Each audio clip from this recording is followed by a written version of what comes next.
है सबैजना मेरो नमस्ते। तपाईहरुलाई अब सुन्दा गफ जस्तो लाग्ला, हेर्दा विश्वास नलाग्ला के हो जमाना यस्तो छ अहिले है। त्यही पनि म देखाइदिन्छु है तपाईहरुलाई के पनि। त हेर्नुस् न अब यहाँ यो हेर्दा ट्याक्कै टाउट माछा जस्तो देख्छ, सेम टु सेम टाउट माछा जस्तो देख्छ तर होइन के हो हेर्नु त नि। यो यही मेलौंची खोलामा चिसो पानीमा सललल बगेको असला माछा भन्छ है यसलाई चाहिँ। हेर्नुस् त ल मेरो भाइ एकचोटि माछा देखाइदियो त सरक्कै।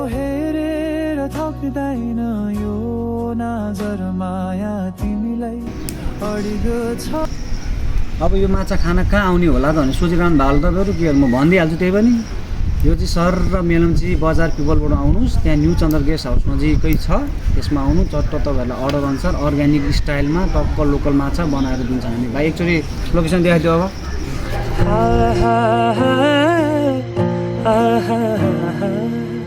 तिम्रै दायाँ तिम्रै बायाँ ज्यान घुम्छ फन झ्याप्पै ठोकी लाहा छाप मायालाई सिलबन्दी